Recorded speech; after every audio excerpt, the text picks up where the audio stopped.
Hi everyone, welcome back to DeFi Daily. Today I want to talk about Tornado Cash.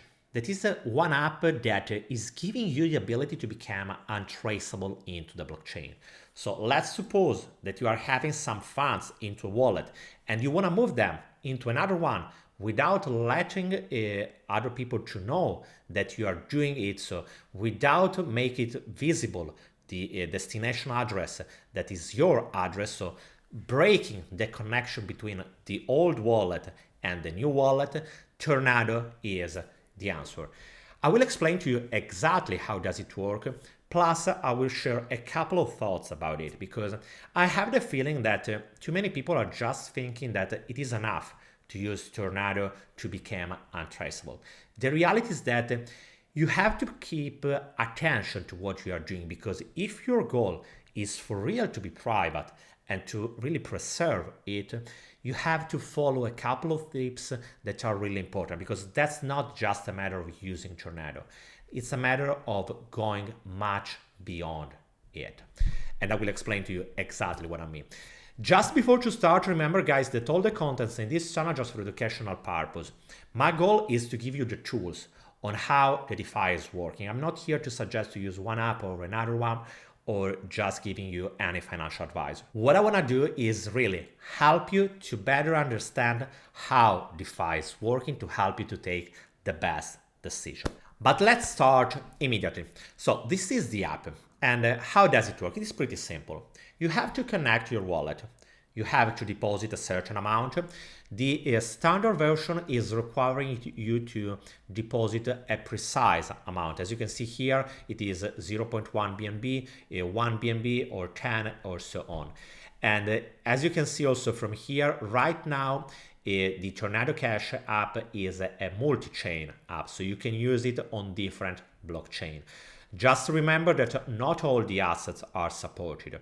And here you can see the assets are supported for each blockchain. For example, on Binance Smart Chain, the only asset is supported is the Binance coin. The reason why there are not all the assets that are supported is pretty simple. Because in the moment when you are depositing your asset, from one side, you will receive a note that is like a private key that will allow you to withdraw your funds through another wallet. On the other side, you are adding your funds to a big pool. And bigger is the pool, higher is the amount of users that are using that pool, so that are depositing funds into that pool. Also higher is the amount of security that you are experiencing. It's quite simple to understand. Imagine to have a pool with just a small amount, a couple of BNB, and a small amount also users, let's say for example 10. It would be much easier to trace all of the 10 different users and to be able to recompose the puzzle in order to connect your old wallet to the new one. So bigger is the pool, higher is the amount of user, also higher is the probability to be untraceable. So just remember that you have to keep an eye on this metric. And in order to understand what are the metrics related, so the level of security related to each pool, you have to check this number here. In this case, we are talking about 19,453 different user deposits. So this is something that is pretty important. Higher is this number, also higher is the level of security that you will experience. On the other side, in the moment when you decide to withdraw your funds, it is pretty simple. You have just to connect your new wallet and withdraw your funds using your private key. So the note that you have received in the moment when you deposited your assets. The reality is that even if the system is pretty simple, and this is something that has been working since a while, because we are talking about an app that has been into the market since at least a couple of years. So we are really talking about a long time. But on the other side, there are a couple of things that you should really remember. And this is something that I have the feeling that most of the people are not understanding, because they are just under-evaluating the risk connected to this kind of behavior. Because you have to keep in mind that in order to be for real Anonymous. And I will leave also this link that is coming from the documentation that I highly recommend you to watch it. First of all, you have to use a VPN. A VPN allows you to hide your real IP. Your real IP is telling to the internet provider where are you based, so your connection. Using a VPN, it allows you to looks like that you are connected from a different place. So this is something that is pretty important. But most of all, you have to remember that the IP that you are using to deposit your funds should be different from the IP that you are using to withdraw your funds. And another thing, it's much better to use a secure VPN. So if you are caring about your security and about your privacy, it's not a good idea just to use a free VPN. Use a VPN that is for real able to give you the level of safety that you are looking for. On the other side, that's pretty normal and pretty obvious, you have to keep secure your private key. If you are losing your private key, if for any reason someone is able to steal your private key, you're at risk to lose obviously all of your money. On the other side, you have to delete all the data after use. Cookies. If you're having the same cookies into your browser and you are not deleting all the data, it is still possible to trace you and to connect the different transactions. Another thing that is pretty important that I'm not sure that many people are understanding is this one.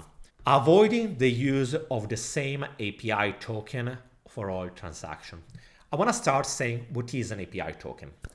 You should know that in the moment when you are using an app, for example, MetaMask is a browser extension into your browser that is like an app at the end of the story. And in order to tell to the other application something like, hey guys, I am application 123 and I'm requiring this kind of data. So using this token is a token that is able to identify your application. So what you need is to change your API token for all the different transactions. A way to do it is just, for example, if you're using MetaMask, disabling, so uninstalling MetaMask and reinstalling it with a new account. In that moment, you are recreating a new API token. This is something that it is pretty important. Obviously, not everyone. It's not something that you should absolutely do. That's just another level of security. And it pretty much depends from your goal. If you really care about privacy, you need for real to take all the steps seriously. Otherwise, it's completely useless to use app like Tornado. Another thing, you have to be patient. This is something that is pretty much important because many people are just thinking that it's enough to deposit and withdraw with in the same day, let's say, for example. That's not the reality because much longer you keep your funds into the contract, into the Tornado app, the higher is the level of security because more difficult is becoming for anyone to trace your different wallets. On the other side, using multiple addresses for a withdrawal. This is something that is also important because let's say that you are depositing from your old account, one BNB or one ETH or whatever, and in another account, the same kind of amount will appear. The connection among the two different wallets is something that is pretty easier. If from the other side you are depositing, let's say, one ETH, and on the other side you are withdrawing something like 0.1, and another wallet will have 0.3 and another one will have 0.5, it is much more difficult to trace and to connect all the dots. On the other side, it's also much better to use relayers to pay the fees. And this is much more important if, for example, you are paying fees with some coins, some cryptos that is coming from a wallet that is connected to your identity, or it is able to reconnect all the dots and tell to someone that the old wallet is the same of the new one. So as you can see, that's true that Tornado Cash is able to preserve your identity, to give you anonymity and to give you privacy. On the other side, it's also true that you have to pay attention. You have really to be aware on why you're doing something, because just using Tornado Cash without an overall strategy, without a plan, without the awareness on what you have to do in order to preserve your privacy is just throwing away fees, because remember that each transaction requires to pay fees. You can pay with your funds, we can pay with your wallet, how do you want, but in any case, fees are there to be paid. So pay attention, because otherwise it's completely useless.